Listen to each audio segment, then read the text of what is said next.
Cool. Welcome, episode 96 of the Taylor Swift fandom podcast and grass mowing enthusiasts. We've changed. Still mowing that grass, man. Gotta do it So, tomorrow. actually, yeah, I might do mine today or I might do it tomorrow. We'll see. We'll see. Because I could cut grass. we should just we should just update it every week on how our grass mowing is going. We absolutely should. I mean, I got to cut grass. Like I said, I'm off today, so we're recording this Thursday morning for the background insight. So I could go cut my grass and then have an update by the time I record for Neil tonight. That's great. I love that. I think you should do that. Absolutely, absolutely. All right. Well, anyway, it's actually the Strength Hammer podcast, as you know when you clicked on it. But you know you're going to get some grass cut and talk for some reason because we're old men now. Got to. You got to. You know exactly what you're signing up for. Yep. So, Alex, how the hell you doing? Doing great, man. Doing great. Good. Life is good. Beautiful day today. Not too hot, not too cold. It's Life is good. Have you How gone about out? you? Have you? It's a little humid. I stepped outside to feed the outside kitties, and it's humid. Yeah, I went for a walk with a friend this morning, and we were over the lake, so it was kind of nice. There was Ah, a bit of a breeze there, but yeah, we'll see how the day turns out. He'll be good. He'll be good. But yeah. Um, just looking at you, fitness seems to be going well. Fitness is going well. Yep, I think a couple of weeks ago now I went shooting. I went clay shooting, and I still have a bit of shoulder aching. So I did some bench press yesterday, and I was kind of struggling with 225 a little bit on my right side, kept giving out. But that's really the only thing. Everything else is going well. Back to squatting, back to deadlifting. So it's been fun. How about you? What's happening with you with fitness? Oh, I'm good. I've only been getting two solid workouts in, and then one sort of like cardio, active recovery. With what's been going on, but they've been killer workouts, like Yeah, DOMs for 2 days type workouts. This that's week, great. this week's probably going to be the same. I had a great upper body workout. Bench is feeling still good, like 235 for 2 to 3 at my top set, pretty easily. And I don't feel Excellent. like I'm pushing to do that either. Um, Squatting still feels good. I really haven't squatted above 315 in a while. Like I just, Yeah, to be honest, like I've been doing a lot more machine work and like pre-exhausting. sure, And sure. admittedly, I've been doing a lot of rows and machines. I haven't done any actual deadlifts in a few weeks, Mm, so I might. mm. Actually, I should. I'll squeeze it in tomorrow. Even just to get up to like I'm in. Why not? 320, 330. Nothing too crazy. Yeah, Just yeah. rebuild it. But uh, Right. no, on that, it's going real good. Sleep's been on point too. Mm. Like last episode, I had a rough night before, but now I'm like, nope. I'm getting my 7.5 to 8 hours sleep every night, and it's been good. Good. Yeah, I would say, yeah, sleep is excellent. Yeah, I would say sleep is going well. The one thing I've been really intentionally doing, honestly, today might be the first day where I actually up it, is the caffeine intake. Hmm. I've had like last week and a half, I would say, been the most consistent with limiting caffeine. I've had many days where I drank just one cup of coffee, Right. and a few days where I had like a cup of coffee and a tea, or a cup of coffee and like maybe two cups of coffee, right? Yeah. But I haven't had an energy drink in a while. Today is a busy day, so today might be the first day in a while where I'm gonna throw an energy drink in there. But yeah, man, I've been feeling really great on less caffeine, just consistent sort of energy. That's good. That's awesome. I'm Yeah, continuing my 2 cups a day. Um, good, good. That's but fair. yeah, That's yeah. fair. But things actually, I am going to go buy like a couple cans of rain to keep in the fridge. Because I have learned if I ever need to do an early morning workout, warm coffee, trying to get that in quick is not easy. No. And I've had like, oh, I had one, and I was just like, I had, I literally just put coffee in my shaker and Yeah. it was just Wow. going up. Like, it was fine. Like it's so Yeah. disgusting, Yeah. but I'm drinking it up there, and I'm like, man, I just can't get enough in. So like, just for like those early morning times when it's like, okay, I want my caffeine, but I don't want to do it in coffee form, which is rare for me, but you know, Reign's my go-to choice, so I'll probably pick up a few of those just to keep in the fridge because it was nice having a ton of free energy drinks in the fridge for those couple months there. But Yeah. Save it for a rainy day, right? When exactly you really need it, you can get the best sleep. Like use it, don't abuse it, right? right. And it sounds like you're in a pretty good spot with it. So I think you're doing just fine. We will get there. So, Alex, what are we talking about today on the fitness end of the Strength Hammer podcast? Strength Hammer podcast, the best Warhammer fitness podcast in the world, That's true. and you cannot argue with that. We can claim that.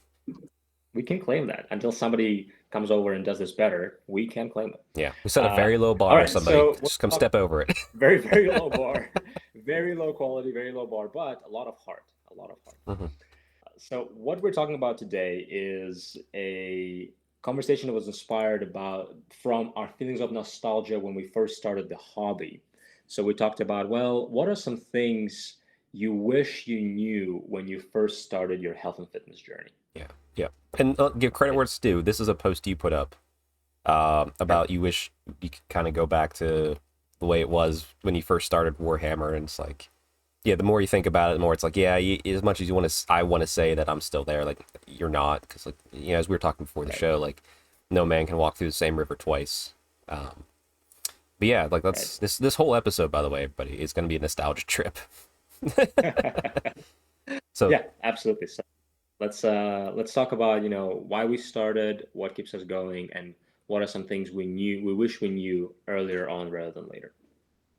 yeah, but you first or me first? How do you want to break this one Yeah, down? I think you should go first, man. Okay, okay. Go for So it.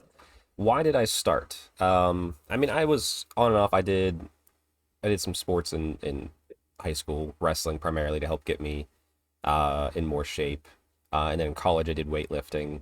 Um, didn't really like it was just kind of like just bro stuff. And like I was on and off again. Like I was in decent shape, but I wasn't not I was not a muscular guy. I was just someone who did it here and there, and knew Sure. the very basics. Um, but then I remember this is over. This is at least a decade ago now, I think, or just about. So stifle a sneeze that's trying to come through, and that would be awful. Um, I had what turned out to be a syncope episode, um, where essentially it's like Yes. a Right. yeah. I woke up in the middle of the night. It was cold, and I've always kind of had like good sized legs, even though I wasn't really working out, which played into this a little bit because it was cold. I got up quick. I went and used the restroom, so like a lot of heat leaving the body very quickly on Hmm. like a cold winter night, and I'm up and moving very quickly, and the blood pressure in my body wasn't handling it for some reason. So essentially, all the blood rushed from up here down towards my legs, Yeah. which causes you to pass out, and it mimics a seizure, which is a Yep. nightmare thing to go through to prove that you didn't have a seizure. Thankfully, I had a great. This is one of the rare times in the medical system in the United States was fine. I had a great doctor who's an advocate, and really helped get past that, so I could get my license back and all that sort of stuff. Um, Hmm. but then I realized that I never want to go through that again. I never want That's right. to freak my wife out. I never want to have that. So it's like I started going back to the gym, learning, finding fitness YouTubers, fun ones and educational ones. And then over time, it started to be like, okay, well, what can I pick up my wife and carry her out of any situation I need to? And it was like, yes. Yeah. So then it turned into, can I pick up two of my wives? And then it's like, okay, what about my wife and like say one of our friends is with us? So, like I was, it was, which is really weird when you're asking like your wife and her friends like, hey, how much do you two weigh? Which I just want to make sure I can pick that Yeah, up. I could lift that. Right. And then kept getting larger and larger until it's just like, oh, okay, well, I can pick up all my friends at once almost now. um, but that's really why I started. So let's go back and forth like that. Alex, why did you start? Yeah, I love that, by the way. Yeah, that's the desire. And the cool thing is you started because you wanted to be healthier and fitter and be able to be the best version of yourself. Yeah, and actually, it wasn't about being muscular. That came later, and I fell in love with it. It was just about Yeah. living longer. That was the start for me. And then I found this lifting heavy shit is fun thing. Yeah, I love that, man. I would say for me, I always was a chubby kid, right? I was the chubbiest kid in my class in middle school. I was bullied for quite a lot, and then I was still a chubby kid going in high school. I saw a lot of my worth in being, if not being like basically good enough or thin enough.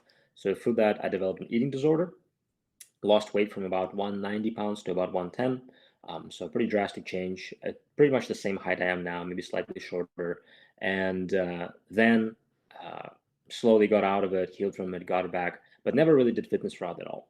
So I've had a long period of time where I try to pursue quote unquote health and being healthier out of hating myself and hating how I look and like almost punishing myself into shape. And I've went through a long period of that where it did not work. Long term, it did not work, right? And it I was not imagine very there's a lot healthy of like result. rubber banding back and forth and poor mental states. Exactly. Yeah. Exactly. And even after the eating disorder, like the harshest part of it, I would still like go to the gym to burn calories and get in like decent shape, but like very lean, but not a lot of muscle because I was always focused on losing because you grow Were you, up that way with everybody telling you you need to be chubby, right? to be fair, did you say you were a hard gainer too for a while, or was Um, that just more of other? I would not say I would not say I was a hard gainer. I would say I was skinny and I had the mentality that I need to stay skinny to be Gotcha. Okay. valued, Okay. Sorry. Yep. right? Because I grew up as a chubby kid, so if anything, I mean, I did too. I'm So on yeah, I just stayed chubbier than you did. right. So the reality is, I went back and forth, and eventually, I don't know. I think sometime during college years, when I was going in nutrition and dietetics, something clicked, and I was like, okay, I think I'm going to try something different, and I'm no longer going to try to focus on physique specifically or looking lean or being thin enough. I'm going to focus on getting healthier. I'm going to focus on getting stronger. I'm going to focus on the positives, not the negatives. So, what do I need to add to my nutrition? How can I eat more protein? How can I eat healthier, more balanced? How can I enjoy life? And that was a very long, steady process. But eventually I went from a point where I was doing this because I hated myself to the point where I am now doing this work because I love myself and I want to take care of this body. Hmm. And by the way, the results you get when you love yourself and you enjoy the journey are sustainable compared to the ones when you hate yourself and they're not sustainable, right? Hmm.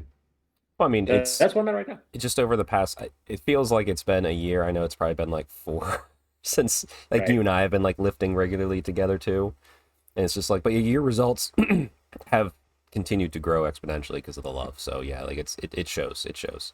Yeah. Um, yeah, so you're gonna this if you're ever in the gym, by the way, and you're a dude lifting, you look at the other dude and be like, man, looking hella good, buddy.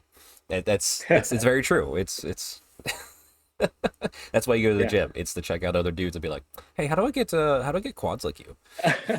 And they're How the like, hell do you get glute yours? That's very dense. How does I that happen? I just wish I had your vascularity because like then like I would just walk Yeah. around looking like a machine as opposed to like I'm Being one on big. the inside. Yeah, yeah. Uh no, Yeah. that's awesome. It's fun to see how like it has definitely shaped your life, like finding that journey Mhm. too. So you mentioned 3 points at the start of this. I know the first one was why'd you do it. The Yeah. second one was, or the third one was, what would you tell yourself? What was the second point? Second point is what keeps you going now? Why do you, so you've already achieved good results, right? What keeps you going? Hmm, body dysmorphia. Don't say that. That's No, bad. That's bad. I know. No, I'm kidding. I'm kidding. I actually, I find it a good thing that after like I started like really getting in shape and more muscular, like I actually learned. And it's like, oh, like it's like I have friends and family they suffered from depression and other minor. I don't want to say minor, but like mental issues like that. Like let's say mild to mild depression. Let's just say that. Sure. And I never really understood because I've always just been a happy person. I was just like, well, just be happy, like it's like that, like which is not the thing, but like that's Simple as that. Simple as I right? could not connect to that until I started lifting and I realized like I look at I flex in the mirror and like yeah I'm bigger than most people but in my mind I'm small and it's just like oh I kind of get where they're from that you can't just turn this off type thing and it's like you can ignore it and get around it and but like that's a weird thing but like no it's not body dysmorphia that keeps me going it's actually just the love of it. I love chasing, picking up heavier things. I love the Yeah. strength aspect. Um, I'm not really an aesthetics guy, as you know, Alex. Like I just love the feeling of picking up weight that most people in the world will never be able to pick up. Sure. It's just Sure. a it's It you can feels call it, good. yeah, you can call it a power thing, you can call it an ego thing, whatever you want. I'm just so happy that I get to do that, and I want to keep doing that and exploring strength in the different ways that I can, because the human body is incredible. No, Yeah. man. I call it confidence. It's confidence. Now, if you want to see It's not not ego. It's if you want to see some not confidence, I'm going to do it today. Um, World's Strongest Warhammer issued out like not like to people in general, just a little challenge where like you bend over and you take a plate and you try and see how far you can pull your. You'll see it. Check out my Instagram. oh, I'll check it out. I didn't see it yet. Yeah, I'll check Yeah, it out. he put it on a story, so it wasn't like a post. But Mm, I'm gonna do it, and I might tag you to see if you can do it. And oh my sure. goodness, when it comes to flexibility, feel strong at all. Yeah, I mean, but you have your strengths, right? Your strengths are your lower body. I had to chase a long time to get as strong as you are, Yeah. right? And some lifts are still you're stronger in lower body. And also your recovery is wild, Oh right? I yeah. don't know if you got and how I will do deadlifts. I need to like wait 3 minutes in between sets, and this man is ready to do it in 30 seconds. Yeah. Like top set, heavy deadlifts, or we're doing some kind of isolation machine to absolute failure, and I need to. I'm barely walking afterwards. Chuck is like, ooh, next movement. Yeah. Like so, you Yeah. have your strengths, and Right. everybody has their strengths and weaknesses. Right, but it's like if I see a weakness, I'm like, how do I fix this? But it's like also it's flexibility. Yeah, It's just stretching, more active recovery, and things like the hammer you got me is gonna help my shoulder mobility a lot. So absolutely. the reason I keep going is because like I just enjoy the process of getting stronger, and I just like it's fun over time. Like when you're walking and you realize like, oh, you're bumping into like this wall a little more, or maybe like this you hit this door frame when you never had before because you're still walking the same paths. Or more Yeah, importantly, yeah. um, me and my wife we only have a queen size bed. That's been fine for us for a while, but like now, like That's usually like my hilarious. one arm's slightly off the bed and like her arm's on top of my other arm. Yeah, She's like, "We need a bigger bed." I'm yeah. like, "Maybe," but I feel huge in Yeah, this it's one. one size when you need bigger clothes, but it's really a whole different story when you need a bigger bed. That's pretty awesome, man. Yeah, well, the clothes thing is annoying. The bed thing is funny because now like I wear larges and I have all these old medium Warhammer shirts that don't fit right, and they're not cut to fit. Like I guess a muscular person or a larger person. So I'm like, what do I do with all these clothes? Yeah, I totally agree. I Yeah, have because so you're many mediums and garbage. yeah, I know. It's like I'd give them to you because you're leaner, but like you're also a large, and that's where you're comfortable. Anyway, why do you keep Yeah. going, Alex? I think it's honestly this one is going to be very similar. At this point, I would say I've built enough rapport with health and fitness that I do it because I know it's good for me, even when I don't feel like it. Yeah. Right? So it's almost like hobby, or it's almost like eating healthy or getting enough sleep or brushing my teeth. It's just like, hey, even if I don't enjoy it all the time, even if I'd rather not do it, I know it's good for me and I know that I will feel better if I do it. Hmm. Right? Mentally, physically, spiritually, emotionally, it's just good for you. Yep. So that's the main reason I'm going because it's good for me and I trust that and I built enough history with it that it's the reality, it's the truth. That's funny you say that. So I was talking to my wife a little bit, like when we walk back from the gym, we have like our little chats, like, "How's your workout?" And it's always like, "Glad I did it," and she's has a similar thought process of you. Is like, she has fibromyalgia, and she's like, "Well, my body's gonna ache and be inflamed anyway, but at least when I do it this way, it's not as upset at me because it's for a reason." And like it Mhm. says, and it quiets things, it quiets the voices, does all that sort of good stuff. So that's awesome. Totally. Yeah. All Yeah, right, no, it's a good last question. all right. So, what is one thing you wish you knew when you started your journey? Okay, I'm gonna give a meme answer first. I'd go back to my Okay. future self. I'd point at Goku and be like, "This is not a natural build." You are correct. Yep, You are yep. I'm correct. just not. I don't know where my life would have what ended, but no, I'm kidding. I Um, mean, you could get it unnaturally. You but could get it. if you, well, yeah, exactly. Hey, one cycle, one hurt, man. One cycle, one hurt. Yeah, if you never go off, it's still one cycle. um, no. Uh, The thing I'd tell myself would be to just start earlier.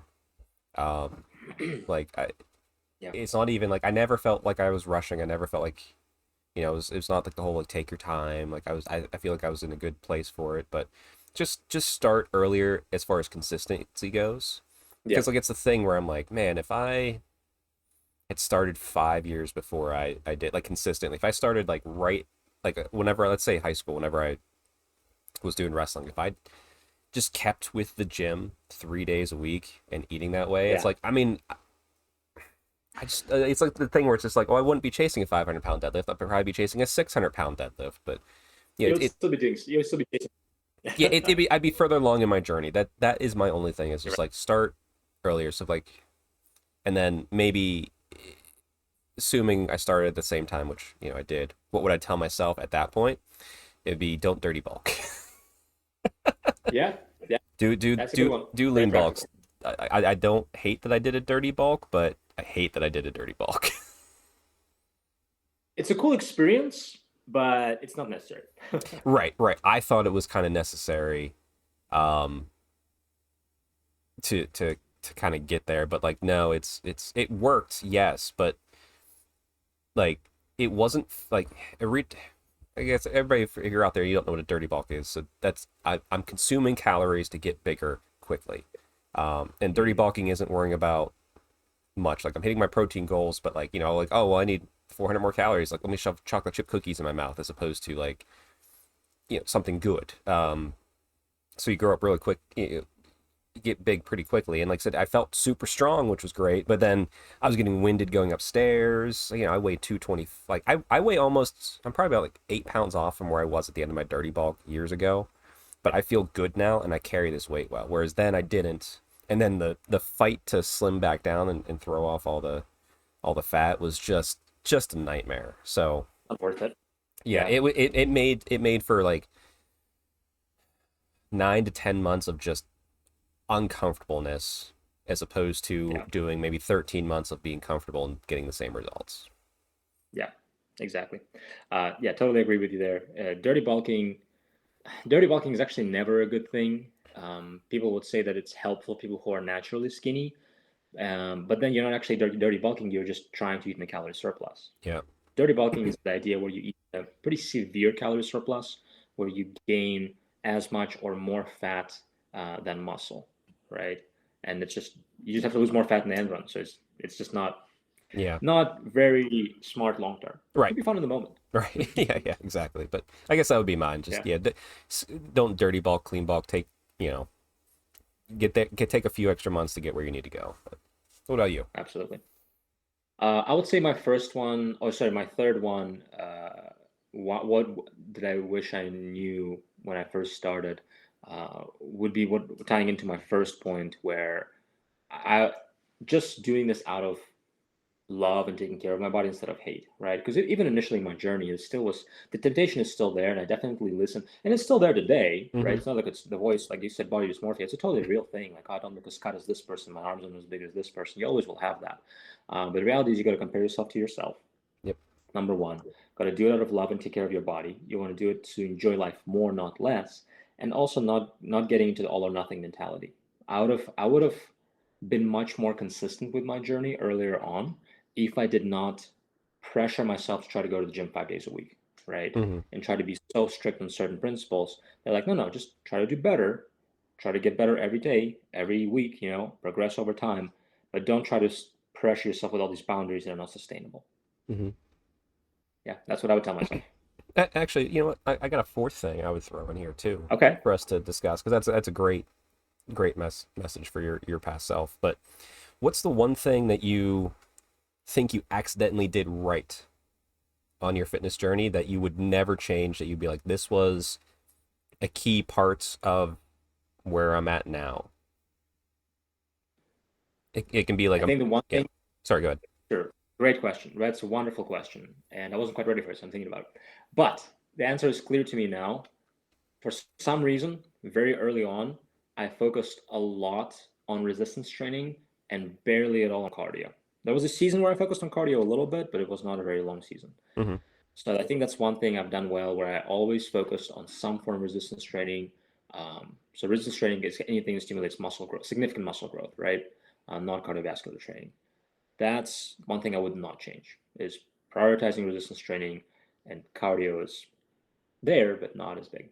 Right. Mine was actually starting with CrossFit. Okay. All right. Um, yeah, and you know, like there's always the jokes CrossFit, blah blah blah. Some people like it, some people don't. That's fine. I found I had a really good box. Alex, you were there whenever I was still doing CrossFit. Um, Hmm. they saw that I loved strength, but I mean, they didn't say you weren't doing cardio. It's like, yeah, go run those 2 miles, have fun. But they really taught me and encouraged me. CrossFit is a great community if you find a good Yes. box. It's Yes. it's it's positive aggression whenever they're cheering you on, helping you get through a workout. Um, like I said, and like yeah, it built up a lot of good cardio for me early on. Gave me great foundations of how to like. Thankfully, I knew how to bench, but like how to squat better, how to deadlift Sure. better, and how to do it like for reps. How to overhead press. Like that's the thing too. Like I see so many guys at the gym. I'm just like, like yes, yeah, squat, bench, deadlift. It's very important, but like sometimes you got to overhead press. You gotta get weight above your head because it's a vital Absolutely. piece. For me, really, that's why it's like I've always had like the goal is 2, 3, 4, 5, which is 200-pound overhead, Hmm. 300-pound bench, 400-pound squat, and a 500-pound deadlift. That's always been like my goal. I've been reaching towards. But Sure. like you always, to me, you always have to have overhead pressing somewhere in there. Um, I agree. Agree. but like good foundation, good education. Um, like teaching you how to stretch, how to warm up. Like I still use warm ups from CrossFit today because they're I bet. just so vital. And also the assault bike sucks. Uh, but that's also like I'm one. sure you don't miss that. Well, I still go on it on occasion. Because that specifically the assault bike, I hated it so much. I loved rowing because like, hey, I have legs. It's like Sure. wee wee. Um, I hated the assault bike so much, but that started me to like the whole like embrace the suck thing. Like I would go on the assault bike purposely. I would give up the rower to somebody else to just go to the thing I hate Yeah. to help get some discipline in. Absolutely. So even though I I agree. hate it, I still push my way through it. So yeah, like everything about CrossFit I think was good for me. Um, Good. and it probably helps with like maybe where I developed some of like my recovery ability. Like my body just Yeah, used to maybe because it's so adapting. intense. Yeah, Yeah. Yeah. yeah, it's intense and it's like you don't have time to rest for a lot of those workouts. Yes, yes, yeah. CrossFit works well for a lot of people, especially because of the community, I Yeah. believe. Because if you're a person who needs others to work out or others to encourage you, it is definitely a good tool for that. Yeah, it's a good accountability, and like, and then you have like the apps where you put in your workout, then you can see the people from the afternoon classes workout. You see how you did, Yeah, and like it's you're still always gonna compare yourself to yourself, but in CrossFit, certainly. I found too, you'll eventually find like that one or two people who are on the similar athletic scale Sure. as you, so you can kind of go like, oh, they got a few more reps than me. It's like so you kind of it's a mild competition. They, Yeah, they help drive you, like you and I when we're in the gym, like you do literally, one more we rep. do that all the time. Yeah, you Just do saying. one more rep than me. I'm like, damn it, I gotta do more. Um, that's good. That's good. Well, Yeah, man. perfect. Yeah. I don't really have any fitness news right now. I hope everybody enjoyed like the news I inserted last week about the world's strongest man. Um, I do want to give a shout out to my good friends in the team, the U.S. Open team down in Dallas, Arlington this weekend. I'm not needed to be down there physically. I'll be watching the streams and I've done my support as I can for the U.S. Open Dallas. But hopefully check out the streams. I hope they have a great event. I miss all of them. Um, but yeah, just a shout out to that team and go check out the streams. And if you're in the Dallas, Arlington area, go visit the facility because it's at the esports arena down there, which I'm Nice. really bummed. I was like, oh, I wanted to see that so bad. I also wanted to see Kip Sabian. I wanted to meet him because he's a cool dude from AEW. But hey, you need whatever. Um, but yeah, that's my last shout out. But Alex, you had some hobby. I have had some hobby. Yeah, Yes, little very, very buff and muscular hobby. little It, little it, little Warhammer Plus going on here. Well, boom, he's up on screen. In his yeah. pre-prime state, you have done a little bit with him. Yes, yes. I primed him. I built up his base. You can't see a whole lot, but yep. Nice, Skulls and spikes. very I did not nice. drill his gun. I realized I need to drill his gun, but that's what's happening on the hobby table right now. That is awesome. What inspired you to just you had them laying around or? So actually, I wish I had them with me. I got dice sent to me by Icarus Project, Hmm. and I'm like, well, these are dice for the armies that I have or units that I have that I've not painted for years. So I just took the dice, I rolled them, and whatever was the six, which is the logo of the army, that's what I was gonna work on, and it landed on the World Eaters logo. So I'm working on them. Very nice, very nice, perfect. Well, with all that, I guess we'll throw it over to Neil and myself to start talking nostalgia in Warhammer and a little bit of our hobby. Excellent. So, Alex, any closing words on the way out this week? Closing words is stay strong, do this out of love for yourself, and you will see long term sustainable results. And stay Stormcast strong. And we are back from that little interlude between me and Alex to now me and Neil. Neil, how the hell are you doing tonight? Oh, I'm doing great. It was a beautiful night tonight. I spent the last 3 hours on my deck, drinking some beers and just listening to music out on the porch. And I you can't beat that. you can't beat it. Man, it was great. I mean, it's perfect weather. Perfect. Question: Did you mow the grass? No, Oh, I did okay. it yesterday. I did it Okay. yesterday, so I was able to look out on the fruits of my labor, Okay. uh, like a like a good suburban son of a bitch. My grass cutting is tomorrow. I ran out past Pittsburgh to go to the Warhammer store to pick up the anniversary models that I pre-ordered and the swag I got for it. So I spent 5 hours in traffic. But I bought lots of sushi on the way home, so I did not cut the grass today. But that's the tomorrow issue. That's all right. That's all right. It's okay. It's okay. Neil, how are you feeling though tonight? This is probably the last time that we know literally next to nothing about fourth edition because U.S. Open Dallas is starting. As we're recording before this, tonight will be the Sigmar box fourth edition reveal and the celebrity match between Claudio and Kip for the Spearhead match. So how are you feeling with third edition wrapped up? I gotta ask. I'm ready to put it to bed. I'm ready Okay. to throw the dirt on the casket.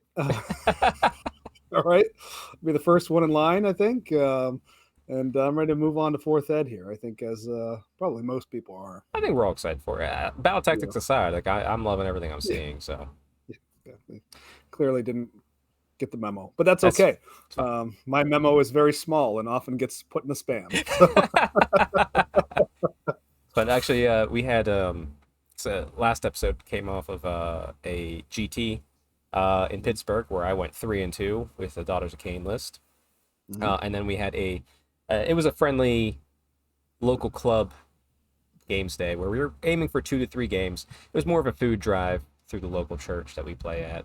There were some random prizes given away and that sort of stuff. Managed to get 2 games in. I took my Kraith list, just Sisters of Slaughter, 2 Cauldrons, Hag Queen, Canary, just basic stuff. Like the thing I love, the thing that is me. I was like, I need a few more Kraith rolls in my life before that possibly goes away. And would you believe it? I went 2-0. Yeah, I do believe it because you told me. Yeah, that's true. That's true. I was ecstatic.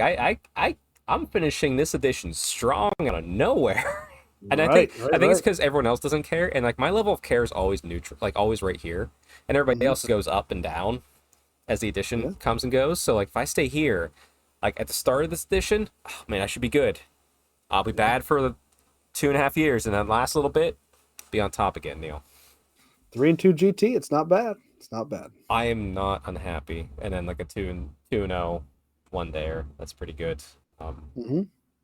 Regardless, all right. Well, there'll be a separate video. Actually, it'll be funny.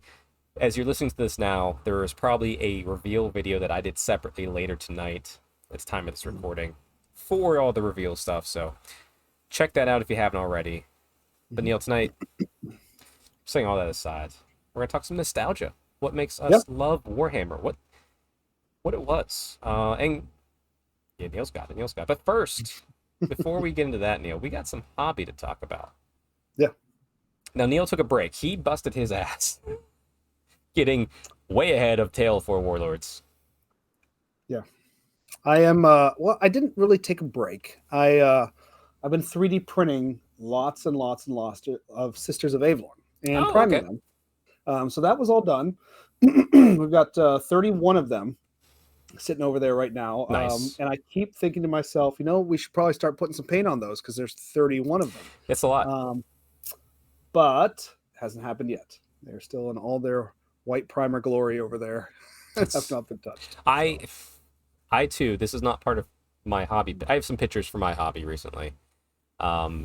Next to me is also a field of white in the form of my Napoleonics army that is all primed white. That, for lack of anything to do, I don't have the 4th edition starter set, obviously. And I finished up my commitment I'll talk about for Tale of Four Warlords, so I have quite a bit of free time, so I might as well paint an entire Napoleonics army in a couple weeks, right? There you go. Should be easy, but that's I didn't take a picture of that. Who cares? I'll take a picture of that when it's done, because it's Napoleonics. It's fine. Yeah. But first, some actual hobby. So, at the little one-day event at the local club where we did the food drive, there was some random prize support from the local shop, Toy Soldier Gallery, and I managed to walk away with 3 Screamers of Tzeentch. Now, normally, you're like, Chuck, are you starting a Tzeentch army? I am not. But at our local club that I meet at on Wednesdays, Brandon, one of the regulars there, he collected some Tzeentch stuff, like, through chance or picked it up cheap or whatever it was. And he painted it, so essentially it's a army for the barn, for that club. So it's a bunch of Screamers, Horrors, Fate Weaver, like, Chariots. It's just it's random Tzeentch stuff. So I grabbed these 3, and I was like, okay, perfect. We'll just add that to the army. So I painted them up. They don't really match what he did with his Screamers, but they're They don't have to. They don't have to. Yeah, they're still blue. It's still fun. Right. But I painted those 3 up real quick. Actually, while I'm thinking of it, I forgot to mark that down in my little book of everything I've painted this year, which is way too much already. Thanks. Now, those Screamers, did you use the clear bases with the clear flight stand on those guys, or did you do something snazzy? No, I did the clear bases, clear flight stands because that's what Brandon did. So I was matching it. Otherwise, I was going to do some nice basing because the rest of the army has like a nice little gray slate basing. But none of the Screamers did he put on a base. I think with the intention, because it's an Age of Sigmar army / 40k army. That's what it's built to be. It can go between. So if I put square bases on it or any actual bases, like it's a club army. People aren't going to complain about base sizes for that. So I left it on the flight stands. Gotcha. Oh, you going to judge me on this? I mean, hold on. Let me minimize it. I said nothing. You gonna judge me? I hear the judgment in your voice. I said nothing really. So it's some people don't make the effort, and that's okay. I might Terathi knife me right. All right. I will figure out how to get you through the internet. If that's not enough, I'll take the next Terathi, which is also a knife. It's okay. I mean, nobody here is judging much. Well, to be fair, if you see this paint job, you actually looked at it, you can tell I didn't spend a lot of time on it. I just let's get these done. I have mine right here too. Okay, all right. Well, anyway, more importantly, something I did put a lot of effort into, and thankfully you caught me right before I thought I was done. My Tale of Four Warlords commitment, which we'll talk about more in depth here on that show, but my Paladin, my BSB for my Bretonnians army. It wasn't the easiest paint job and build I've ever done, but I really enjoyed the heck out of it. Very fun. So that is super great. Like I said, just want to show it off, put a post up. We'll talk more about it when we do our end of May commitment video.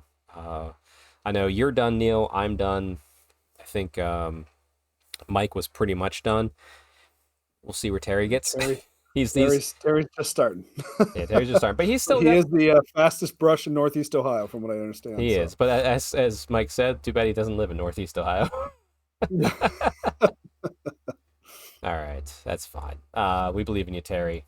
Make sure you're painting your hero by the time you're listening to this podcast. All right, hobbies out of the way.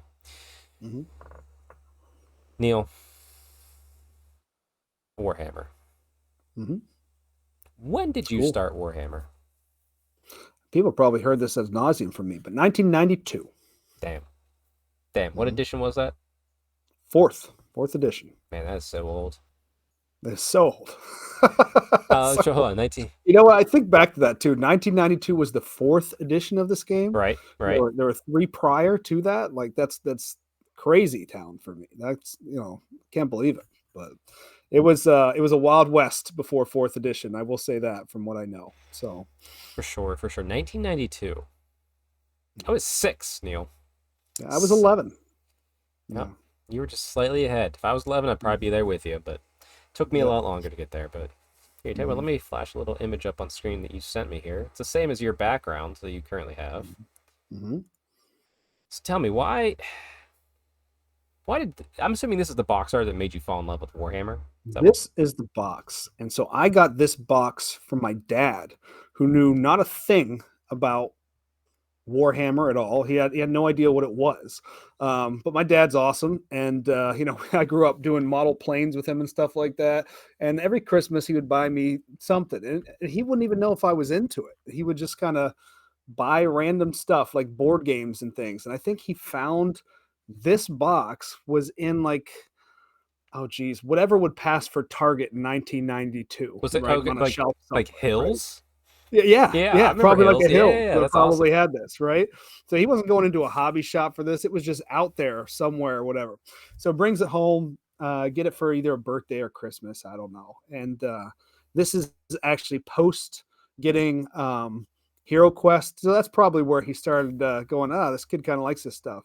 I got Hero Quest. Yeah. I got Battle Masters. This is kind of, for people my age, this was the tunnel back then. Okay. And so actually, if you talk to Terry, he'll tell you right about Battle Masters as well. But so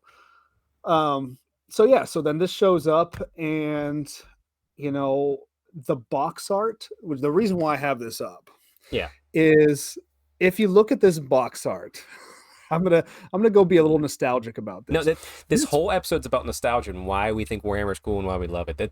Go deep as you want, Neil. So the box art on this for me now, if you're a little younger, maybe this doesn't speak to you as much, but for a kid in 1992 to get this, you take a look at the colors, at the campiness. This was back when Warhammer didn't take itself too seriously.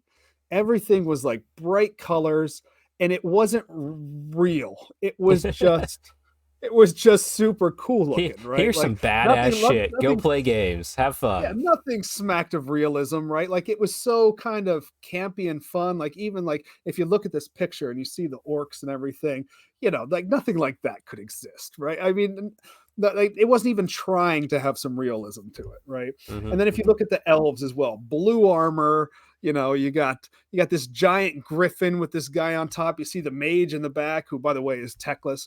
But whatever, he's on the box art there. That's techless on the like, griffin? I thought that'd be Altharian.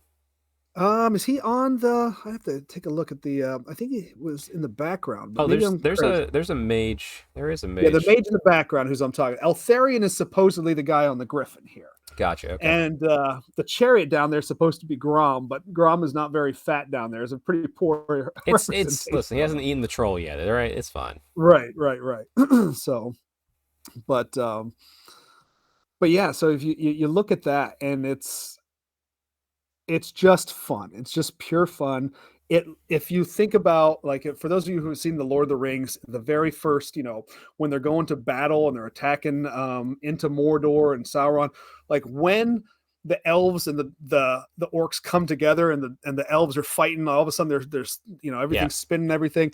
Go look at this picture right now and tell me that's not the exact scene that wasn't taken from. I mean, this looks. It's just campy, right? Yeah. It's just kind of campy and fun, but the same thing is going on there, right? And to my 11-year-old brain, like this was just a whole playground of a picture. And still today, I look at it and very fondly, and I just look over every detail of this picture. I think it is so cool. So the fact that you could have a guy writing on like some kind of eagle thing, I didn't even know what it was at that point in my life. Yeah, it was so You know, new. It was so new that Neil's like, I don't know what a griffin is. I'm too young. Griffins don't yeah, exist yet. yeah. Look at this thing. Like there's magic getting thrown around. This like it's like, oh, so I could take this Oh, Hero Quest game, I right? I And see like I could have an entire war with it. Are I you kidding see me? I see Teclis back there. He's on screen right now, next to all those Hmm. archers. Oh my goodness, and they're ooh, yeah, I see it. I see it. You see it? You see how it kind of smacks that Lord of the Rings battle there a little bit? Yep. And would that So be that's why would that be Core Hill up front then, with a big axe, that big white line? could be, In my mind, but it is now. they didn't really, like if it is, they they didn't go out of their way to represent it very well. Fair. So, right, but at least at that point, who knows? They probably didn't even know what they were doing at that point anyway. So True. if you go back and you look at like some old white dwarves from back in the day, like everything's like the spear shafts are red, right? For the goblins and for the elves. Yep. And it's just everything's just bright colors. The swords are way too big. The swords are all as tall as the actual people, if not taller, and they're holding them in one hand like it's not a problem. That's why we got sword Like, masters. You know, that's why we got like, Ilfamar weapons. It's super light, Neil. Come on. yeah, you didn't need this stuff to like. It just had to look cool. It didn't even really matter if it made sense, right? Right. And that's exactly what this was at the point that it was at. And then on top of that, like if you go back and you look at those scenes of the actual game, not necessarily the art, and they have it's just like train type terrain going on there, like train table type terrain. They have like these houses and stuff that I look at as a kid, like how can I buy those? Those don't even exist. They were making them. You couldn't get that stuff. Yeah. Elven waystones that they would have, like you had to actually figure out how to build And back like then. in White Nobody was Dwarf, they would teach you how to do it, maybe. yeah, yeah, it was a great time. I think for me personally, that was the original golden age of the Gotcha. hobby was back then. So, um, Let's and I do kind of miss a little bit. I do love how it is now, but I sure. do miss a little bit of how it just didn't take itself so seriously. That's short. And people weren't arguing online because online didn't really exist. Exactly. I had no idea other people played this game, by the way. I had no idea. Like Yeah. this was I thought it was just this box. I didn't know it was any different until I got a catalog at one point with like all these other figures, which I had no idea how to actually buy. Yeah. So, Oh, the good old days. nor did I have any disposable income to buy them. As a 11-year-old, yep, you usually do not. Mm-hmm. All right, let me show you the image of what got me into it. Neil, I'll describe it to you since I didn't send it to you. Boom. This is the elf with the spear and shield. He is the cover of the 8th edition Warhammer High Elves Army Oh, book. I already know what you're talking about. Yep. Yeah. And the reason was I started in 8th edition. Like I bought stuff a little bit beforehand and was slowly building up because I thought you had to have it built and painted. Mm-hmm. Like that was just something in my brain that I thought you had. Like now I'm more casual. It's like, okay, you don't really need to. That's great. For like club days. So like I spent a while slowly building stuff and then I got really invested. White Dwarf was a big thing for me. I'll go back to us real quick while I talk about this. I still, here, actually right here, like, boom. I buy every White Dwarf because it's like the little last piece of Warhammer nostalgia that I can grab every month and it still gives me that same joy. Mm-hmm. Sure, I don't care about all the articles or all the stuff, but the stories are great. I love the battle reports, especially when they do like old school ones. Is that an important text? No, okay. Sorry. I usually don't get texts this late at night, as I was like, okay. But I really was like pushing, and then the 8th edition book was like my first real book I played with. So it went with me everywhere. Not just playing, I would read it and read it and read it. Lore Mm-hmm. and rules and lore and rules. So this high elf profile is ingrained permanently in my head. If I was a bolder man, that would be a huge tattoo upon my back right now. I still have ideas for tattoos, but I'm too much of a coward. But it's just everything about it. I fell in love with the story of the high elves very quickly. Just loved. Yeah, I always loved elves from Tolkien onward. And I remember in the Lord of the Rings, whenever Samwise was being mistaken as like a mighty elf warrior dual wielding great Mhm. swords, and then they showed me sword masters. I was like, oh my god, this is everything I want in life. Sword masters, sword masters, Mhm. sword masters. Um, but yeah, it was such a simple time because like I said, there was no internet that I was aware of. There was a few podcasts to listen to: Garage Hammer, Can Hammer. Mm. What's the one?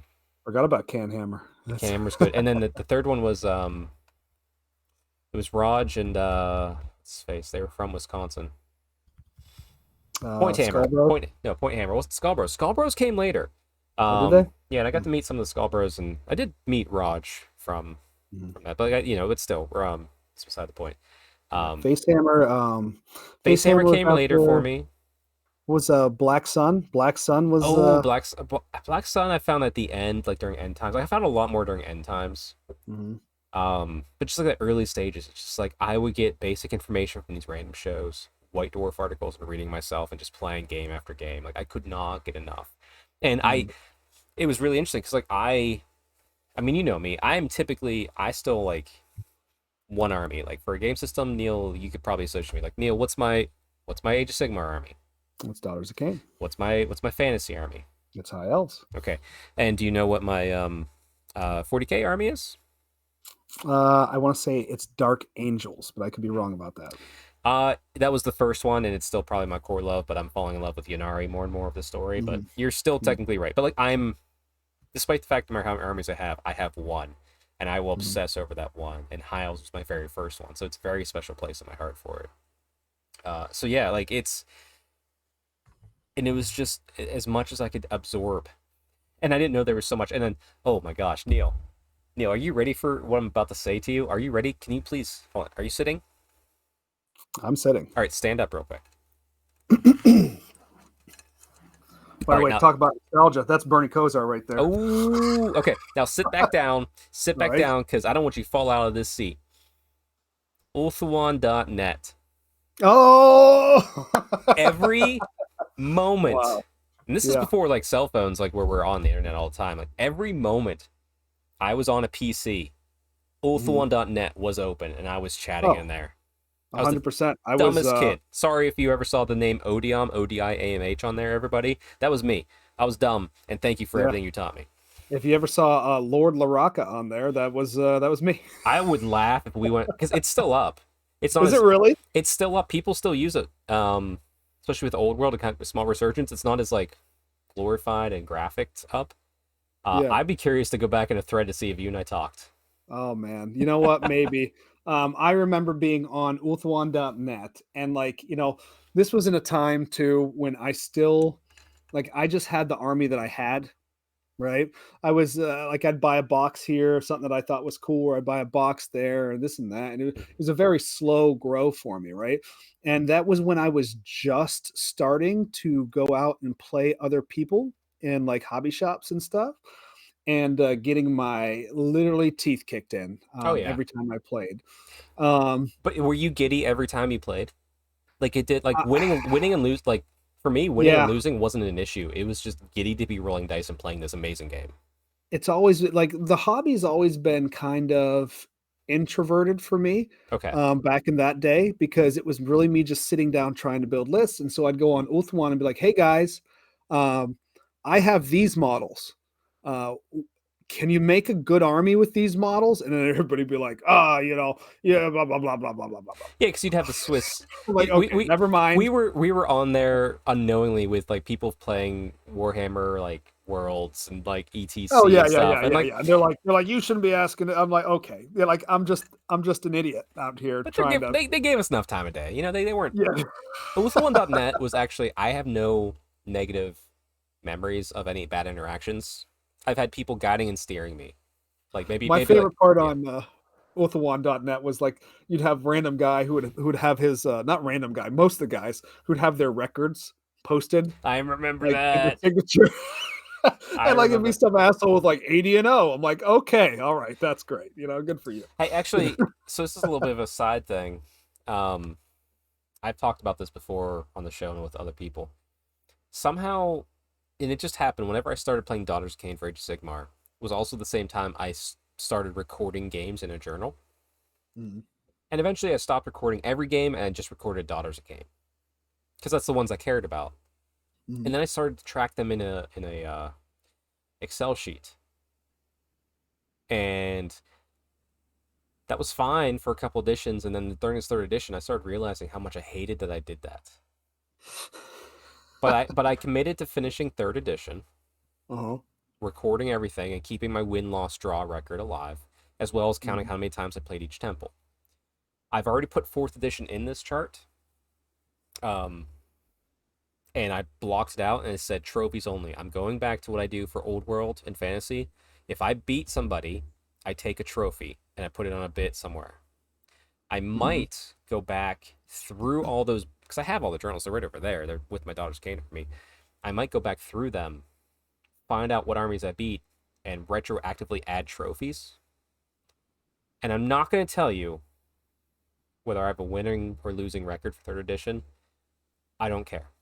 I have Mhm. finally moved past it. Mhm. Took three editions, and it's a trap I got into, and it's like I don't care. I really don't care. I don't Yeah. know why I cared. I hate that I cared. Truly, I do. But that's a Yeah. little status update for that. But sorry, small tangent. But No, no, it is funny, like, like, because you'd go on there and you'd be talking to these guys, and like there was one guy in particular who had some kind of ridiculous record, and it was like one loss, and I'm like, did you flip the table when you yeah, lost that game? Like, what'd you do? Like, is your wife okay? Is she around? yeah, right. Yeah, yeah. How's that dog doing after that loss? Yeah, I Ooh, wonder. a little bit of liver damage incoming. Anyway, moving on. Let's talk about the But next yeah. picture I have up. It's a Neil picture. Better believe it. Mm, It's a certain lord on Griffin that Neil. no, You cannot live without this guy in your life. I I don't I model anymore. what I don't have the model anymore. Now I have a model that I proxied to be him, right. and I really kit bashed it up pretty well. But I don't have that exact model anymore. That's it's a sad state of affairs. But I always look on eBay to see if I can find a reasonable deal because you must have this model again. there's no chance. If I had two, I you'd have get. high hopes that it will come back for made to Oh, order. you don't even have to ask. If I see it come up made to order, I've already ordered it for you, Neil. I think I have strong feelings that he's coming back I for this edition. I did a video earlier. I'll try to link it here. I'm very bad at that. Mhm. Incapable, honestly. But where I talked about my views of what characters might come back and how Mhm. in the old world setting. Altharian's one of them that I could see Yeah, being there. because it hasn't been too long since the Grom the Podge attack into Uthuan. And And he really, I mean, at this point, like you talk about, I think in the podcast, Teclis and Tyrion aren't really players right now. So No, not quite Eltharion yet. makes sense. He So does. He's a major player, but he doesn't really. His biggest play was Grom the Paunch and then End Times.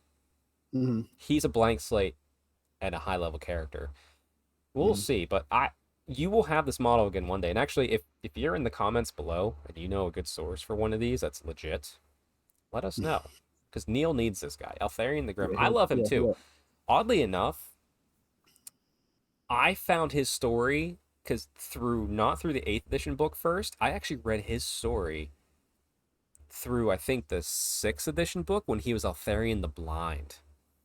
Ah, So that's when I yeah. found him in Altharian the Blind, which obviously was retconned. But I Mhm. still loved his story. I didn't mind the retcon when it went back to the way it was, but tell me why you love Altharian. Why do you look at this model that, let's be honest, by today's standards, if I hold up this beautiful Pegasus model, by Mhm. standards, that Altharian model is shit. It is But extremely hard to paint well too. but It is extremely hard. but I have it and I love it. You've had it, you love it. There is no question. Mhm. It is a top tier model in our hearts. Yeah, and it's so funny that like the actual Griffin part of that model is maybe this big. Yeah. You know, put that next to the old cheek there. I mean, it's not big, and then, but you put the wings out on it and everything else, and it Oh, does look bigger. actually, That hold on. was so. I realized I was holding up the Pegasus when I still had the picture of him up. So yeah, this is an actual good model. This isn't. Nope. This is an old shitty model, but this is like I a would B in my disagree. heart. This is an S in our heart. All right, Yeah. it's See, weird. this is what I was talking about, though. So that model that you have is something that technically, at some level, might exist, right? It's anatomically sound. Oh yeah, Whether yeah. a horse can fly This or not, this that's horse beside the point. this horse Okay, is fucking big. but I can if believe there this were horse is holding flying all this shit. horses, Yeah. yeah, they would look like that, right? Right. Um, so, but back in the day, right, this was just something that was just outrageous, Yeah. right? Instead of wings And it being was like supposed to be this, outrageous. they're like, ah. Yeah. and that was done with AutoCAD, whereas it was just some It's a hand sculpt. asshole, coming up with a model here and making it out of No, green okay. stuff. Not an which is- asshole. Actually, you know what? Real quick, just because you said that, I'm gonna look up because it's not some asshole. Oh, I'm sure it's not some asshole. Yeah, we should know I'm who I'm actually gonna did look it. up who sculpted Eltharion Grim. Well, while you're looking it up, the reason why I love the model so much is because it was like nothing I've ever seen before. All of Hero Quest games, things like that. There was never anybody riding anything. That didn't exist. Like there was, like even if you look at Battle Masters, there was guys on horses, right? Mm-hmm. There were knights. Okay, well this is a elven knight on a half eagle, half tiger, right? I mean that's pretty freaking sweet. Mm-hmm. And it was the first model that I ever got for Warhammer outside of that box set. And so I can remember painstakingly trying to figure out how to make a metal model stick together. Okay. At 11, 12 years old, I had no freaking clue how to do it. In fact, So much I super still glue. don't. All the super glue Now, in the I world. do know that you're supposed to pin these things and everything, but I didn't have any of these tools to do that. I was using 3-part epoxy on pewter models to try and just holding them for hours on end to try and get this thing to of course it wouldn't work. And so then I would just a bunch of super glue into that thing, Right. and super glue without accelerator, which there was no such thing as accelerator back then to my knowledge, that doesn't cure very quickly either, especially not after you've blasted the thing with 3-part epoxy. So Right. it was it had some glue on it, a lot of glue, but that being said, I think I had painted that thing and painted over it maybe 2-3 separate times. Yeah. While owning it. I mean, it would to try and make it look like marginally better because the 11-year-old, he tried. Mm-hmm. He did try. I was using Testors paints back then. Oh my goodness. Yeah. And I believe I probably knocked 5 years off my life using paint thinner. At least 5. Probably gave myself some poisoning one time, like biting my nails after having that stuff all over my hand. Sure. You got so much lead in you. You're more of the asbestos generation. I'm the lead generation, I think. Yeah. I don't know. The fact that I'm still here right now is actually pretty incredible. But yeah, that's why that model. I mean, and there's that's the picture of it, right? Yep. And so that's what led me down the path to him anyway. It didn't matter what the model looked like. In your mind, that's what you saw every time. Oh, for sure. And he was. It was great. It's a fun model. Mine still held together by super glue. Somehow whatever super glue I used way back in the day, I have metal dragons. Complete metal dragons. Super glue. Mm-hmm. Fine. No damage. Yeah. It's crazy. Just don't drop it. So yeah, don't drop it. Yeah. Yes, Eltharion the Grim. I could not find the sculptor's name, so if you do know that, please actually put that in the comments below. I will pin that comment for the first person who puts it up there for us. Because full kudos to that, because it was a key figure for a high elf army to see that anyway. So yeah. Also, I'll say to any of the listeners out there, if any of you perhaps own this, all right, and you have all the components that came with this game, there is a scenario campaign, we'll say, that came with this game, and the scenario was awesome and was a blast. Was it Tears of And Isha? anybody who's what's that? It wasn't Tears of Isha campaign, was it? That was a separate box. I have that one. It was no. This was specific to this box. This was actually showed the March of Grand the Paunch. Oh, okay. Through Tour Yvresse, and through Evrest, rather, I should say. But if anybody could take pictures of that or has a PDF of that or anything, I would love to see that again, because I have been searching the internets far and wide and I have not been able to find it, unfortunately. So. Or reasonably priced. Yes, or reasonably priced. Yes. Mm-hmm. Perfect. Okay. And actually, it's really funny. I should have realized this. I mean, I still got to title the episode, but this is also going to be a lot of high elf love. There's a little bit of non-high elf love, but me and Neil are high elf players, so. Mm-hmm. Mm-hmm. And I'm talking nostalgia. So the next nostalgia. So one thing that when I was building and painting a game into this game in 8th edition, there's a very important video game coming out. An MMORPG called Warhammer Online Age Reckoning. Mm-hmm. And I latched onto it hard. And the concept art for it was always just great for me. So on screen right now is one of the Swordmaster. It's not the top tier Swordmasters, like the mid tier Swordmaster. I remember when this, because like I had my monthly White Dwarf, I had my monthly gaming for like 1 to 3 games. And between that, the only thing I had, because there's no Warhammer community, that's just didn't exist, was reading my battle tome, and then the daily and weekly developer blogs for Warhammer Online Age of Reckoning, which were fantastic because it wasn't always about the game. Sometimes it was about this concept art. Sometimes it was about they would show us something in the game. And I was a big MMO player too. I still am. And other times they would show us what they're doing in the office, which was building and painting armies and playing Warhammer. Like that probably is what made Age Reckoning so great. Age Reckoning was a great game by Mythic Entertainment till EA bought it, because fuck EA. God damn. Pissed me off still. But this concept art was like, I had this one. It was actually had the red background. It was my wallpaper on every PC I owned for a long time.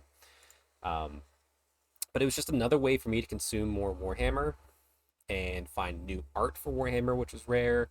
And then people would talk about it, so I'd learn more different lore things going into it.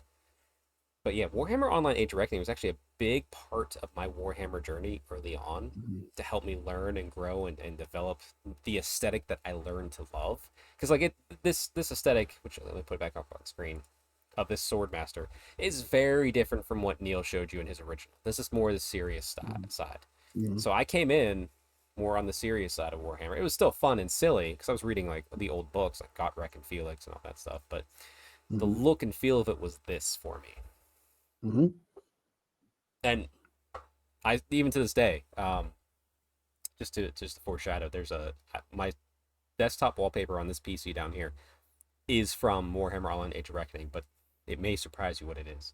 But yeah, it's just yeah. I loved everything about they it. had some great cinematics there too. Yeah, I watched every cinematic multiple times. I played the MMO nonstop. Actually, the PC I'm recording on right now is the PC I bought new, which will explain some of the issues we sometimes have here. This PC was bought new to play Warhammer Online Age of Reckoning when I was in college. Yeah. So like there's a lot of like memories in this, even more so than my first PC, like, which I still have upstairs. Like I don't throw PCs away, I just retire them. And good news, everybody, side note, I will be having an upgraded PC soon. So hopefully that means I can do better audio for you, better clear images, a little smoother transitions. So that's coming within the next couple weeks for you all. Nice. Yeah. Nice. And hopefully this is actually a good camera, but my PC sucks. So the camera doesn't show everything I can, I believe. So hopefully that should increase. If not, I'll buy a better camera. It's going to be fine. Yeah. So talking about those kind of things too, like some great cinematics in that game. If you, in my opinion, the greatest Warhammer cinematic of all time comes from Warhammer Mark of Chaos. Oh, the warrior priest in the woods? Oh yeah. Yeah. I get sweaty thinking about it. I mean, it's yeah. You want to talk about what Warhammer is?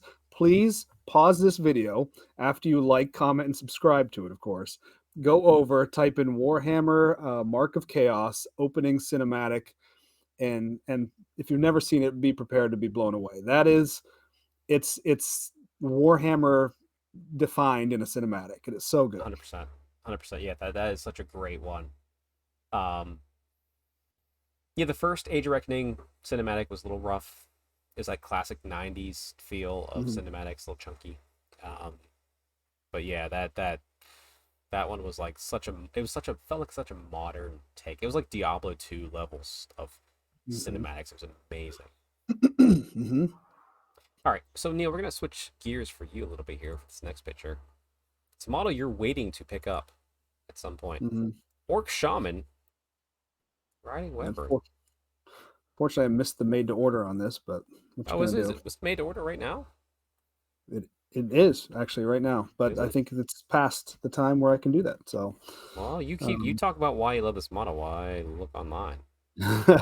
So I went and looked them last night, and the site was like that I clicked on anyway. It was just like down. So, but anyway, so that is the shaman. I believe his name was like Blacktooth or something like that, and he was the one who was ripping apart all of the Waystones on in Yvresse during Grom's march, and he was kind of taking all this power into him, and he was like going more and more insane as he's taking all this power into him. And so he was a sweet model. Here's another thing I've never seen before.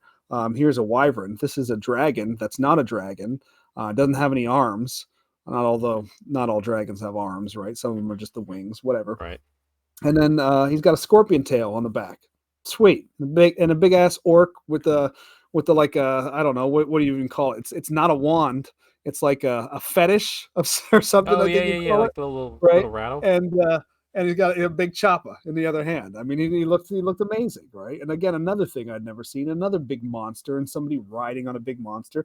And if I got a guy on a big griffin, right? Well, then I need somebody else to fight him, right? So that and at this point, my younger brother got saddled with the goblins, so we had to get something to boost him up a little bit so I could play the game and crush his face.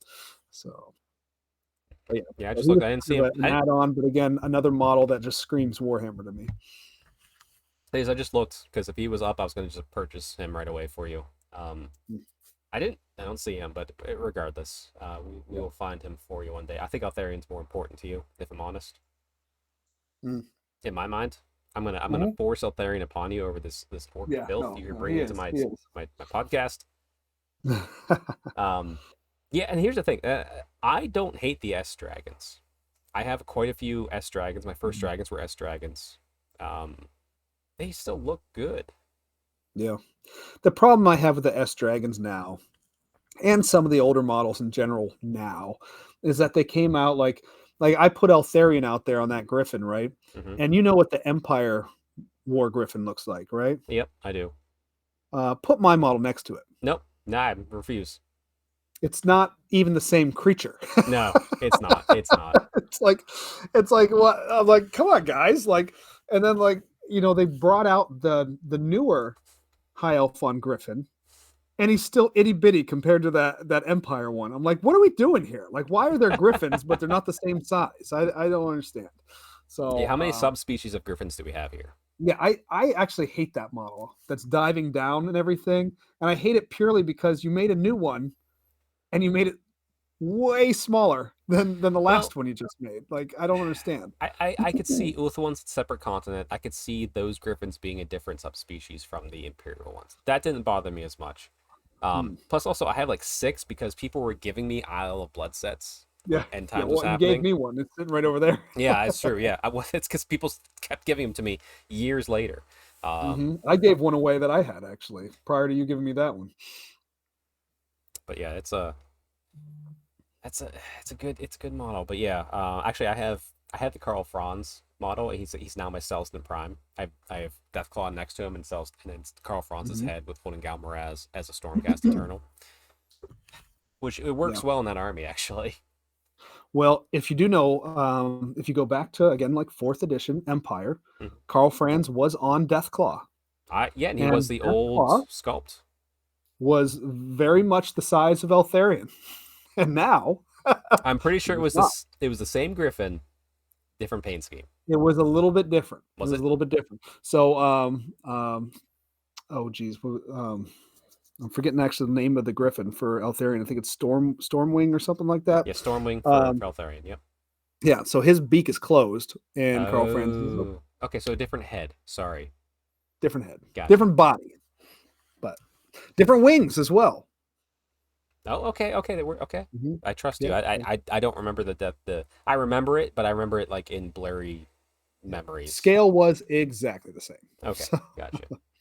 mm-hmm. All right. Well, to wrap up our pictures here of our nostalgia.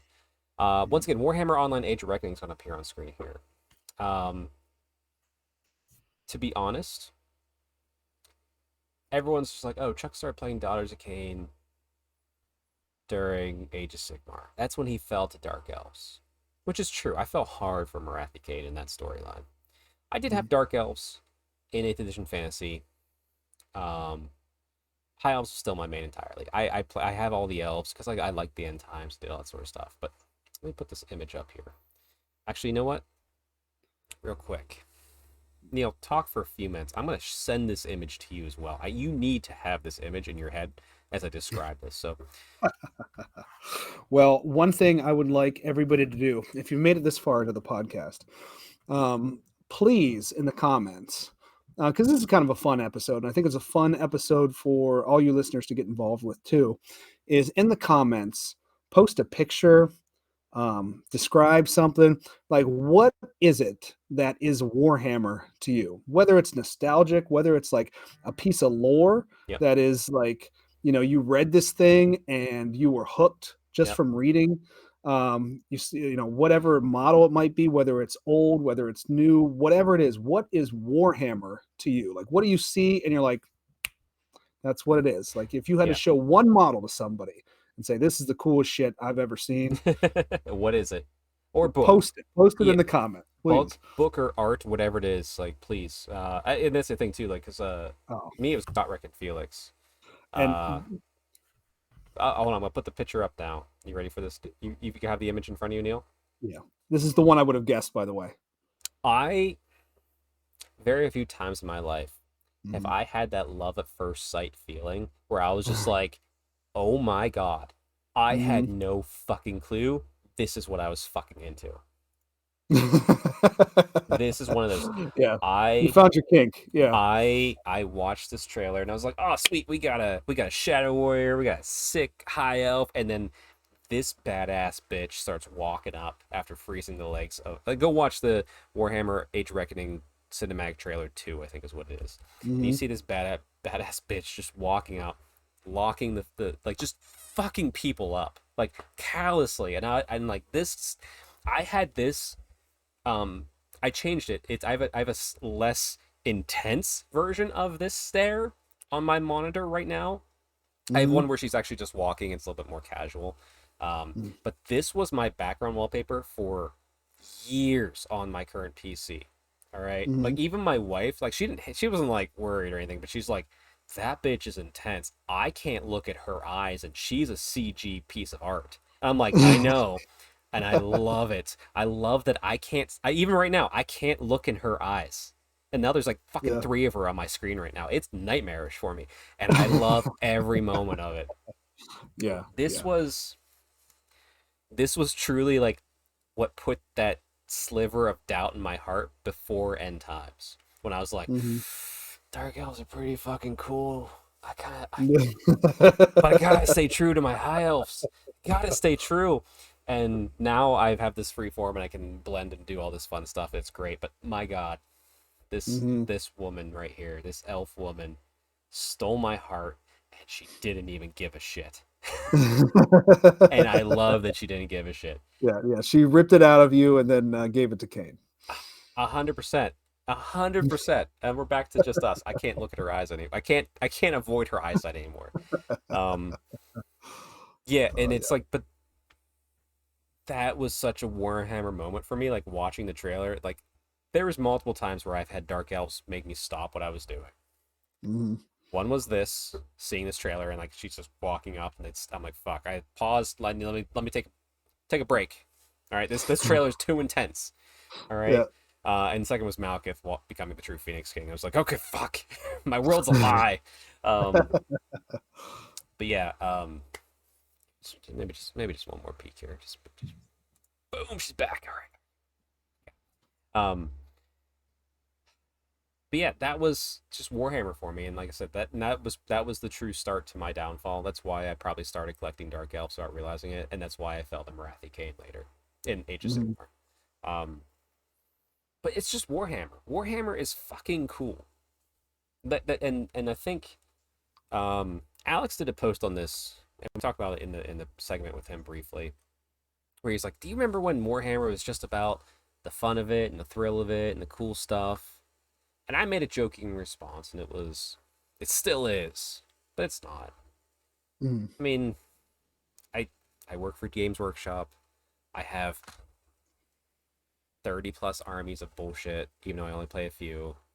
Like we are you and I, Neil, like we both know we are so lucky for what we've had in this hobby, from what we've got to learn and do, and just like, you know, friendship you Mhm. and I have and made with other people along the way. Mhm. But there's still this place in the heart to being the dumb fucking kid No, yeah. that just Mhm. loved it. And it's the whole thing, truly. Like, a man cannot walk through the same river twice because he's not the same man and the river's not the same. It's like, Mhm. it's true. And I Yep. miss it so dearly, but also I'm glad I'm where I'm at. Yep. But I'll it's, also say that man now has disposable income, yeah. and he was mad he couldn't have all the armies when he was a kid, and so he's gonna have them now. He's definitely gonna have them now to try and see if he can't grab a piece of what he used to feel about it My inner, from yeah, back in the day. our inner childs are so happy. Yep. And it's like, they would be proud of us right now, Neil. Because, like I said, it's the one thing, though, that we've never let go of, like I said, through all this, even though we've adapted and grown over time, is Warhammer is cool. Mhm. And a lot of people like Warhammer. Varieties of life and spice and whatever you want. Whatever. At the core of it, Warhammer is fucking cool. Mhm. Don't you ever let yourself forget how fucking cool this game is. It's Yep. cool ass models. They Mhm. just show the bottom of a fucking base, yeah. Cool ass models. It's amazing stories. It's amazing characters. Mhm. It's just cool. And better Yep. yet, you can connect with amazing people to just sit in the same room and go, "Isn't Warhammer cool? Neil, isn't Warhammer cool?" Yeah. And it's changed over the years. Additions to additions, the rules change. The rules are going to change, but Warhammer's gonna stay Warhammer at some level, Yeah. right? It's always, it's kind of exciting when it does. I mean, I'm Battle. thrilled now with Old World. I'm thrilled now with fourth edition Yep. Sigmar coming out. Yep. So, Battle um, tactics are bullshit, but Warhammer is so awesome. I but don't Warhammer is care. cool, right? That's what you need to remember. Tactics suck. Warhammer's cool, Yeah. right? So play Warhammer, and Yeah. it's just so great, and like it's fun, like diving a little bit deeper on all of our stuff here. Um, but boy, yeah, it's like, after this conversation, Neil, like if you live next door, you know we'd be getting together and playing Warhammer tonight. Oh, for sure. Like, I want to play Warhammer right now. I'm actually desperate to play this teams battle with our high elf army, so that's why I'm trying to bust bust through it, get the army together as quickly as possible. So because I'm jonesing for Hey, that team battle, and you know I don't play teams. oh, I know, So I know, but you gotta relax. I am taking the slow approach for this whole Tales of Four Warlord. mhm. Don't push yourself. Do it as you see fit. I trust me. Could I paint my Bretonian army in like a week now that I have my color scheme done? Probably, but I Oh, refuse to. I'm going to stick to oh, this I'm not schedule. talking about your Bretonian army. I'm talking about your your high elf army. Right, but don't rush your high elf army. Well, I may have it at least put together, but That's not fine. print. Not painted. That's fine. That's fine. We'll slow down on the painting, but because that has to Yeah, it happen. does. Yeah, So, yeah. all right. It's good. But Neil, any last thoughts about how Warhammer is cool? I mean, we're to your thing. You and I, probably right after we finish recording, we will go catch up. We will watch the reveals for fourth edition, and we will all be like, "Man, Mhm. Warhammer's so fucking cool. I'm gonna buy Yeah. Stormcast and Skaven, even though I don't give a shit about Skaven, and Mhm. I really don't want to paint any more Stormcast. I painted enough, Mhm. but I will." My last comments will be you've never had a chance to play sixth edition, and I know you still have all your armies based Yep. on correct bases Yep. and everything. If you ever get a chance to acquire I have the books. you have the books, you have the chronicles, I have the books for you High have the Elves. general compendiums. I have the core rules. I have. Was that the Magic Card edition? Or is That that wasn't the Magic Card edition, I don't think. I have a lot of old codexes for High Elves and Dark Elves, Yeah. as well as core rule books. So there are so these aren't core rule books. There were actually additional rule books. There was Storm of Chaos. There I have was Storm of Chaos. the General's Compendium. I don't know if I have that. There was, and yeah, so there's like a compendium thing that actually had different heroes. It had Eltharion the Blind. It had Hmm. Shadow. What was his name? The assassin. Shadow something. Anyway, We will talk after. Continue. yes, look into that edition because there is a wealth of things, even if you never play it, to read through. And just like some of it's been retconned, Sure. unfortunately, Whatever. Yeah. but just read through it because that was a very, very cool edition of this game. And it kind of stinks that you missed out on it. So if you can go back and read something about it, I think you'll appreciate it. We could So, play it, Neil. If I have the rules, we're playing it. yeah, easy. Okay. Perfect. All right. My final thought is just Warhammer is just so fucking cool. I hope you all find a dark elf sorceress mommy to steal your heart and step on it, and you love it along the way. Remember to comment. I want to hear people's Yes, stories. please Right? let us know your stories. Let us know what is Warhammer to you in the bait in the bottom. And we'll continue discussion on there. And then yeah, go check out the Age of Sigmar 4.0 reveals. We'll have stuff up. Everybody will stuff up because algorithm. We must do this. Yeah, everybody out there. Till next time, stay Stormcast strong and happy hobby. And Warhammer's fucking cool. Go play.